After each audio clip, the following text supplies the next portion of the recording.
الله وبركاته نحمده ونصلي على رسوله الكريم أما بعد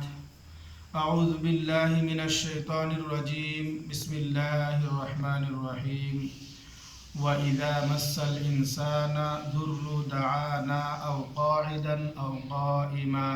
فلما كشفنا عنه ضره مر كأن لم يدعونا إلى ضر مسه كذلك زين للمسرفين ما كانوا يعملون۔ محترم سامعین،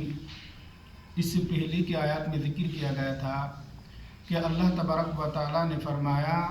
کہ اللہ تبارک و تعالیٰ بندے کی دعا کو جس طرح سے جلدی قبول کر لیتا ہے اس طرح سے اپنے بندوں کی بد دعا کو جلدی قبول نہیں فرماتا۔ اسی طرح سے اللہ تبارک و تعالیٰ اپنے بندوں کی نیک اعمال کا جزا اور بدلہ جس طرح سے جلدی عطا کرتا ہے اس طرح سے اللہ تبارک و تعالیٰ اپنے بندوں کی برے عمل کا عذاب اتنا جلدی نہیں دیتا ہے۔ محترم سامعین، اسی طرح سے اللہ تبارک و تعالیٰ نے اس آیات کریمہ میں فرمایا وَإِذَا مَسَّ الْإِنسَانَ ضُرٌّ دَعَانَا أَوْ قَاعِدًا أَوْ قَائِمًا۔ اللہ تبارک و تعالیٰ نے فرماتا ہے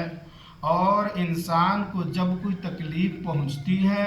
تو وہ ہمیں پکارتے ہیں، دعانا او قاعدا او قائما، وہ ہمیں پکارتے ہیں اپنے پہلو کے بل لیٹے، بیٹھے اور کھڑے۔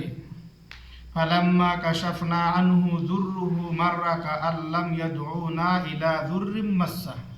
اس کے بعد اللہ تبارک و تعالیٰ نے فرمایا کہ پھر جب ہم نے ان کی تکلیف کو دور کر دیتے ہیں تو وہ یوں گزار جاتے ہیں کہ اسے کبھی خود مصیبتوں پر تکلیفوں پر ہمیں نہیں پکارا تھا۔ اس کے بعد اللہ تبارک و تعالیٰ نے فرمایا كَذَلِكَ زُيِّنَ لِلْمُسْرِفِينَ مَا كَانُوا يَعْمَلُونَ۔ اس طرح حد سے گزارنے والوں کے لیے ان کے برے اعمال کو ان کے سامنے خوبصورت کر کے پیش کیے جاتے ہیں۔ محترم سامعین، اللہ تبارک و تعالیٰ نے اس آیات کریمہ میں فرماتا ہے کہ لوگوں میں سے کچھ لوگ ایسے بھی ہیں، انسانوں میں سے کچھ انسان ایسے بھی ہیں جب انہیں کوئی تکلیف پہنچتی ہے، کوئی مصیبت پہنچتی ہے، اللہ تبارک و تعالیٰ کی طرف سے کوئی آزمائش آتی ہے تو وہ لوگ کیا کرتے ہیں؟ اللہ تبارک و تعالیٰ سے دعا کرنا شروع کر دیتے ہیں، اللہ تبارک و تعالیٰ کو پکارتے ہیں، گر گڑاتے ہیں، یہاں تک کہ لیٹے ہوئے بھی اللہ تبارک و تعالیٰ کو پکارتے ہیں، بیٹھے ہوئے اور کھڑے ہوئے بھی، یعنی ہر حال میں ہر صورت میں وہ اللہ تبارک و تعالیٰ کو پکارتے ہیں، اللہ تعالیٰ سے دعا کرتے ہیں۔ لیکن جب اللہ سبحانہ و تعالیٰ ان کے دعا کو قبول کر لیتا ہے، ان کی مصیبتوں کو تکلیفوں کو دور کر دیتا ہے، اس کے بعد اللہ تبارک و تعالیٰ فرماتا ہے کہ وہ لوگ ایسے گزار جاتے ہیں کہ لگتا ہے کہ ان پر کبھی کوئی مصیبت آئی ہی نہیں تھی اور وہ اپنی مصیبتوں پر تکلیفوں پر کبھی اللہ تبارک و تعالیٰ کو پکارا نہیں تھا۔ اس طرح سے گزار جاتے ہیں، اللہ تبارک و تعالیٰ کو بھول جاتے ہیں۔ تو اللہ سبحانہ و تعالیٰ نے فرماتے ہیں کہ اس لیے اس طرح سے ان برے لوگوں کے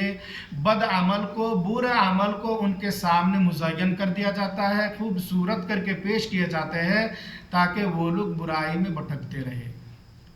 محترم حضرات، معلوم کیا ہوا کہ لوگوں میں سے بہت سارے لوگ ایسے ہیں جو صرف اور صرف تکلیف اور مصیبت کے وقت اللہ سبحانہ و تعالیٰ کو یاد کرتے ہیں، اللہ تبارک و تعالیٰ کو پکارتے ہیں، گر گراتے ہیں۔ جب مصیبت دور ہو جاتے ہیں تو وہ اللہ سبحانہ و تعالیٰ کو بالکل بھول جاتے ہیں، لگتا ہے کہ ان پر کوئی مصیبت آئی ہی نہیں تھی، کبھی وہ اللہ تبارک و تعالیٰ کو پکارے ہی نہیں۔ اسی طرح سے ایک حدیث ہے، صحیح مسلم کی حدیث، اور یہ حدیث مسند احمد میں بھی موجود ہے۔ اللہ کے نبی صلی اللہ علیہ وسلم ارشاد فرماتے ہیں کہ مومنوں کی معاملہ تعجب کی ہے، بہت ہی عجیب کی ہے کہ جب اللہ تبارک و تعالیٰ نے ان کے لیے کوئی فیصلہ کرتا ہے تو وہ ان کے لیے بہتر ثابت ہوتا ہے۔ جب مومنوں کو کوئی مصیبت پہنچتی ہے، کوئی تکلیف پہنچتی ہے تو وہ صبر کرتے ہیں اور وہ صبر کرنا اس کے لیے بہتر ہوتا ہے،